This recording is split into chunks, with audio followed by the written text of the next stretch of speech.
Belagavi DC ಕಚೇರಿ ಎದುರು ಅನಿರ್ದಿಷ್ಟ ಕಾಲ ಅಹೋರಾತ್ರಿ ಉಪವಾಸ ಧರಣಿ ಸತ್ಯಾಗ್ರಹ.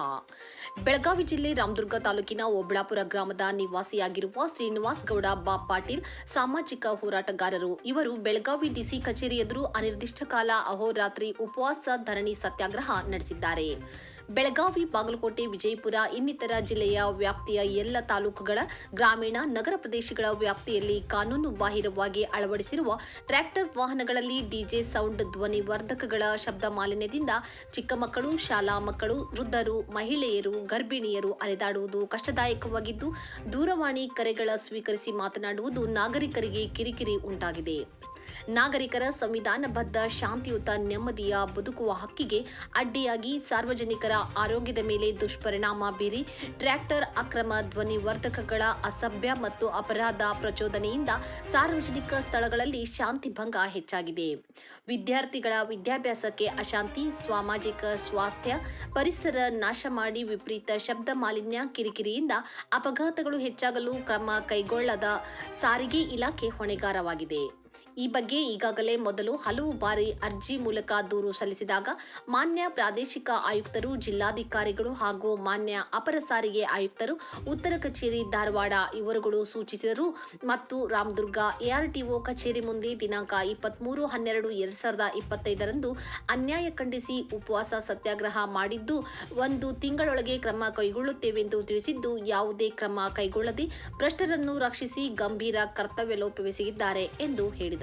ಇದು ನಮ್ಮ ಬೆಳಗಾವಿ, ಬಾಗಲಕೋಟೆ, ವಿಜಯಪುರ ವ್ಯಾಪ್ತಿ ಸೇರಿದಂತೆ ಉತ್ತರ ಕರ್ನಾಟಕದ ಎಲ್ಲಾ ಜಿಲ್ಲೆಗಳ ಗ್ರಾಮೀಣ ಮತ್ತು ನಗರ ಪ್ರದೇಶಗಳಲ್ಲಿ ಟ್ರ್ಯಾಕ್ಟರ್ ಮತ್ತು ಇತರೆ ವಾಹನಗಳಲ್ಲಿ ಕಾನೂನು ಬಾಹಿರವಾಗಿ ಧ್ವನಿವರ್ಧಕಗಳು, ಡಿಜೆ ಸೌಂಡ್ಗಳನ್ನ ಅಳವಡಿಸಿಕೊಂಡು ಸಾರ್ವಜನಿಕ ಸ್ಥಳಗಳಲ್ಲಿ ಅಶ್ಲೀಲ ಹಾಡುಗಳನ್ನು ಹಾಡುತ್ತಾ ಸಾರ್ವಜನಿಕರಿಗೆ ಒಂದು ನೆಮ್ಮದಿಯನ್ನು ಹಾಳು ಮಾಡುವಂತ ಕೆಲಸ ಮಾಡಿದಾರ.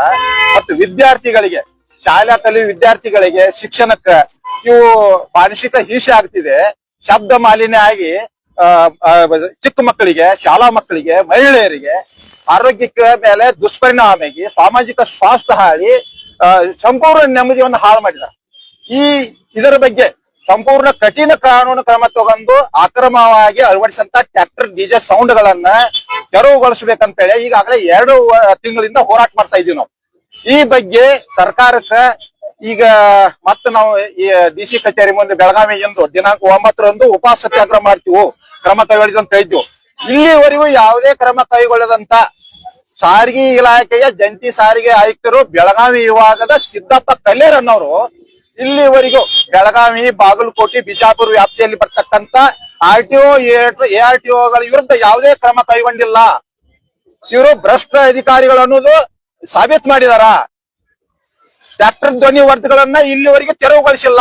ಸಾಮಾಜಿಕ ಸ್ವಾಸ್ಥ್ಯವನ್ನ ಹಾಳು ಮಾಡಿ ಅಪಘಾತಕ್ಕೆ ನೇರ ಹೊಣೆಗಾರರು ಸಾರಿಗೆ ಇಲಾಖೆ ಭ್ರಷ್ಟ ಅಧಿಕಾರಿಗಳಂತ ಹೇಳಿ ನಾವು ಸ್ಪಷ್ಟವಾಗಿ ಹೇಳ್ತಾನೆ ಇದು. ಯಾಕಂದ್ರ ಚಿಕ್ಕ ಮಕ್ಕಳು ಆರೋಗ್ಯ ಮೇಲೆ ದುಷ್ಪರಿಣಾಮ ಆಗದ ಶಾಲೆ ಕಲಿಯುವಂತ ಪರಿಸ್ಥಿತಿ ಬಿಡ್ಬೇಕಂತ ಪರಿಸ್ಥಿತಿ ಹಳ್ಳಿಯೊಳಗೆ ನಿರ್ಮಾಣ ಆಗೈತಿ.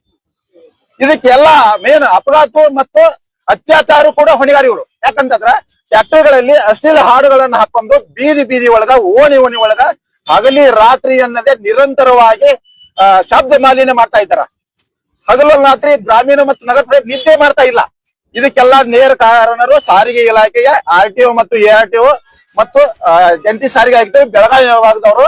ಇನ್ ಮ್ಯಾಗ ಇವ್ರು ಏನೋ ಅಪಘಾತ ಆಗ್ಲಿ, ಅತ್ಯಾಚಾರ ಆಗ್ಲಿ, ಇವ್ ಶಬ್ದ ಮಾಲಿನ್ಯ ಆರೋಗ್ಯ ಹಾನಿ ಆದ್ರ ಇವ್ರ ನೇರ ಹೊಣೆಗಾರರು, ಅಪರಾಧಿಗಳು ಸಾರಿಗೆ ಇಲಾಖೆ ಅಂತ ನಾ ಸ್ಪಷ್ಟಪಡಿಸ್ತೀನಿ.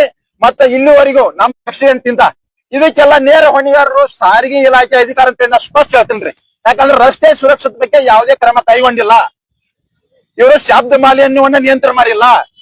ಸುಪ್ರೀಂ ಕೋರ್ಟ್, ಹೈಕೋರ್ಟ್, ಸರ್ಕಾರದ ಆದೇಶ ಸೂಚನೆಗಳು, ಮೋಟಾರ್ ವಾಹನಗಳ ಕಾಯ್ದೆ 1988 ಪರಿಸರ ರಕ್ಷಣಾ ಸಾರ್ವಜನಿಕರ ನೆಮ್ಮದಿಯನ್ನ ಹಾಳು ಮಾಡಿದರ. ಇವರು ತತ್ಕ್ಷಣ ಜಂಟಿ ಸಾರಿಗೆ ಆಯುಕ್ತರಾದಂತ ಸಿದ್ದಪ್ಪ ಕಲ್ಲೇರ್ ಅವರು ಬೆಳಗಾವಿ ಜಿಲ್ಲೆಯಲ್ಲಿ ಬರ್ತಕ್ಕಂತ 6 ಆರ್ಟಿಒ, ಎಆರ್ಟಿಒ ಅಧಿಕಾರಿಗಳು ಎಲ್ಲರೂ ಕೂಡಲೇ ಸೇವೆಯಿಂದ ಅಮಾನತುಗೊಳ್ಳಬೇಕು. ಸರ್ಕಾರ ತಕ್ಷಣ ಕ್ರಮ ತಗೋಬೇಕು. ಸಾರಿಗೆ ಇಲಾಖೆ ಮಂತ್ರಿಗಳು ಕೂಡ ಇಲ್ಲಿ ಬರ್ಬೇಕು. ಅವ್ರು ಇಲ್ಲಿ ಬರ್ಬೇಕು. ಇವ್ರು ಏನ್ ನಡೆದೈತೆ ಅನ್ನೋದು ತೋರಿಸ್ಬೇಕು. ಇವ್ರು ಕೇವಲ ಭ್ರಷ್ಟಾಚಾರಕ್ಕ, ಲಂಚ ತಗೋಕ, ಸಾರ್ವಜನಿಕರಿಗೆ ಕಿರುಕುಳ ಕೊಡಾಕ ಈ ಭ್ರಷ್ಟ ಆರ್ಟಿಒ ಅಧಿಕಾರಿಗಳು ಸೀಮಿತ ಆಗ್ಯಾರ. ಇವ್ರು ಎಲ್ಲರೂ ಇವ್ರ ಅವಶ್ಯಕತೆ ಇಲ್ಲ. ಇವ್ರು ಪೊಲೀಸ್ ಇಲಾಖೆ ಅವರು ಸ್ವಲ್ಪ ನಮ್ಮ ಜಿಲ್ಲೆ ಒಳಗ ಸ್ವಲ್ಪ ಕೆಲಸ ಮಾಡ್ತಾ ಇದ್ದಾರೆ. ಅವರೆಲ್ಲ ಆದ್ರ ಸಾರಿಗೆ ಇಲಾಖೆ ಜೀವಂತ ಐತೆ ಇಲ್ಲ ಅನ್ನುವಂಥದ್ದು ಪ್ರಶ್ನೆ ದೊಡ್ಡ ಒಂದು ಪ್ರಶ್ನೆ ಆಗಿಬಿಟ್ಟಿದೆ. ಅದಕ್ಕ ಕೇವಲ ಲಂಚವನ್ನ ತಗೊಳ್ಳಿಕೊಳ್ಳಿಕ್ಕೆ ಸೀಮಿತ ಆಗ್ಯದಾರ. ಈ RTO ಅಧಿಕಾರಿಗಳು ಏನದಾರಲ್ಲ ಎಲ್ಲರೂ ಸೇವೆಯಿಂದ ಅಮಾನತುಗೊಳ್ಬೇಕಂತೇಳಿ ನಾನು ಈ ಮೂಲಕ ನಾನು ಮುಖಾಂತರ ಯೂಸ್ ಮಾಡ್ತೀನಿ.